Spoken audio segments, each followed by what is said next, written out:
Peace, it's Brother Polight, and I'm here to talk to you about something very important today. No religion, but it's about this damn devil. I'm not talking to you about the devil with the horns, the devil with the red outfit, or the devil with the tail.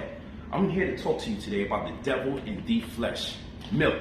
Milk is allowed to have 750,000 somatic cells, a euphemism for pus. That's right, pus. It's allowed to have 24,000 live bacteria before the Food and Drug Administration takes it off the shelf. That's bad bacteria, not the good bacteria. And it's also pasteurized, a process in which they use radiation to prolong the shelf life of the food. Now, this pasteurization process that prolongs the shelf life of the food incurs the stress of cancer. Milk also has sulfur-containing amino acids.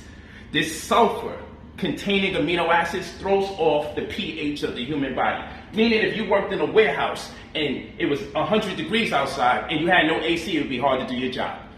If you worked in a warehouse and it was below 5 degrees and there was no heat, it'd be hard to do your job. So when you go into the human body, what I want you to realize is, just think about Pac-Man, boom. Okay? And this would be the area that you call the substrate. The substrate. And this would be your lactase. When you see the suffix, it means it's an enzyme.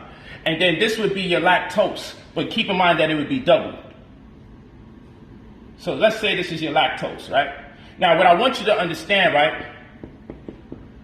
But lactose is a disaccharide, so it's two forms of sugar, two sugar in one. Makes it even harder to break down. But what I want you to realize is that they have to be alternative. This has to be the opposite shape of the enzyme in order for the enzyme to break it down. But when sulfur-containing amino acids, animal protein, goes into the bloodstream, it destroys the enzyme at the substrate area, so your enzyme winds up looking like this. And therefore, it can't properly break down the sugar that it's supposed to break down. Okay? Because it's destroyed at the substrate area. That's what animal protein does. And when this happens, that means that your blood is too acidic. So what your body has to do is buffer the acidity by doing a process called leaching, which is to scrape calcium from off your bones in order to buffer the acidity. And then the excess calcium goes into the kidneys and can offset any of a number of diseases should you continue to eat like this. Also, it's going to compromise the integrity of your bone density. And please keep in mind, if you're going to drink milk because you need the calcium, be aware that there's no magnesium accompanying it, and you need a 1-to-1 ratio between calcium and magnesium, because if you don't, the calcium is going to tear away at your bones, and in turn, especially for women, you're going to wind up having osteoporosis, and then the next thing to go is going to be bone conduction, loss of hearing, because you're going to wind up losing your hearing after you lose your bone density, because you hear by way of your bones. That's why in the middle ear you have your incus malleus and stapes in the middle ear, and in the inner ear you have your cochlea, which has hair suspended by it, and the vibration from the incus malleus and stapes, the ossicles, causes the hairs in the cochlea to maneuver based on those vibrations to transmit messages and understanding for you. But that's a whole nother conversation for another time. I want to talk to you about the good milk, so-called. The alleged good milk from Whole Foods. And look at this, it's 40% more calcium. First of all, the problem is, the only reason this is 40% more calcium is because it's fortified. How do we know that it's fortified? Because when we go to the back, we're going to find out that they have, cane sugar, that's going to raise my glycemic index, my blood sugar levels, 2 hours after the time I consume this. But natural flavors, when we see natural flavors, this is a problem, people. If you're vegan and you see natural flavors on your product, understand that when you look up the Food and Drug Administration standard for natural flavors, it is all inclusive of, but not limited to, about 30 different things. You have eggs, you have meat, you have poultry, you have fish, you have edible yeast, all sorts of things that vegans don't want to consume. But if your food says natural flavors, you may be subject to any of those things. The reason why it's natural flavors is because that means the product is processed. And if it's processed, that means that it's fortified. They add nutrients to it. And if it's fortified and they add nutrients to it, then it raises the level of estrogen, just like this pus milk right here in the dairy brand. So what's the sense of escaping dairy if you wind up in the same situation? Because when estrogen levels are raised, that precipitates fibroids.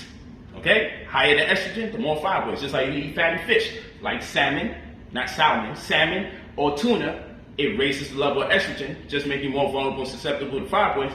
Brothers and sisters in the black Muslim organizations, stop talking about milk as food for the gods, especially when you got black women in there that's leading the world in fibroids. Let's move forward. So I also want you to keep in mind that since this has natural flavors added to it, that means that it's processed, and that means that what? They have put preservatives in this milk so they can prolong the shelf life. They ain't pasteurized it, it's not like this. So they put preservatives in there, and the preservatives compromise the taste. So you have to put the natural flavors in there to compensate for the loss of taste since they put the preservatives in there. Understand that. If you did get a milk off the shelf, I would suggest this. Milk walnuts, unsweetened, with the only ingredient being filtered water and walnuts. This is not the devil. And we pick walnuts because it has a type of omega-3 in it that nothing on the planet has. Plus it has a great deal of selenium in there and some tryptophan that converts into serotonin that helps you with your sleep, particularly your REM sleep, so your endocrine system can do its thing to regulate your hormones, which are called instructions. But that's another conversation. We're going to make our own walnut milk today.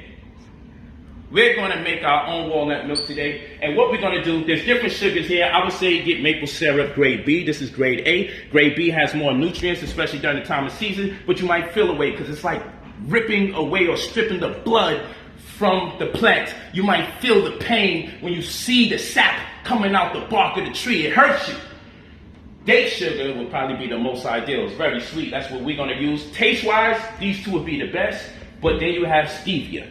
Okay? Stevia is pretty dope. Now, understand that when we make this milk, it won't have no emulsifiers. Emulsifiers are very tricky because it's the thing that makes sure that the ingredients are not sitting at the bottom or all in water. It's not having a problem being mixed together. So they put emulsifiers in there. But the emulsifiers that's in your healthy milk, they give it the milky consistency, tears away at the gut, can even create leaky gut, make you feel bloated, give you diarrhea, all sorts of craziness. And it also makes you feel depressed because now the good bacteria are in disarray. Remember, your gut is connected to your brain. So what we're going to do, we're going to add water. Boom. All we got to do now is simple. We're just going to add water. All right. We got the walnuts, 2 handfuls of walnuts. We put some date sugar in there. The stevia is a quiet taste. It's the healthiest sweetener. You can put it right here on this table. However, you ain't gonna really like the taste. So I'm gonna keep it a buck with you. Let's go with the date sugar and let's blend away. Right? And then what's gonna happen is, I did that very fast. I would traditionally take a longer time. It works better with socks, but my wife said do not be ghetto. This will work better with socks. It strains it better. Not worn socks. Just get some tube socks that's not colored. Okay? Just get some 100% cotton tube socks. All right? When no one's watching, because people are going to be in their feelings if they see you straining your milk with tube socks. But when no one's looking, I bet you it gives you the best taste.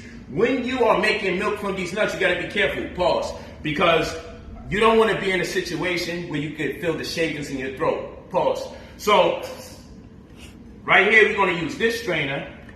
And this is aight. But look at that. It's beautiful. No emulsifiers for consistency. Boom. And I'm just getting us through this process. Like I said, I would have blended for a lot longer. But just for the love to the family out there, this right here is so rich in omega-3. This right here is so good that it's also a prebiotic. It feeds the good bacteria. This right here is amazing because you get the iron that you need from the dates. This right here is great because you also get your tryptophan and your selenium, so it'll make you sleep better. This right here is great because it's also going to build the brain. This is food for the gods. So this is all love to my good brothers and sisters. Like I said, fortified foods means that it has a higher estrogen level. Okay? Dairy, higher estrogen level. All right? So we want to be careful because our women are leading the world in fibroids. And then those fibroids can impose their space or their will on the child if they're conceiving. But if there's no child conceiving, it puts pressure on the pelvic floor and creates anterior pelvic tilt. Gives them back pains. They could damn near die if they do give birth one day in their life. Whole lot of trauma. But that's it for today. And Brother Polight, well, we're not in the kitchen. Peace out. We're going to talk later.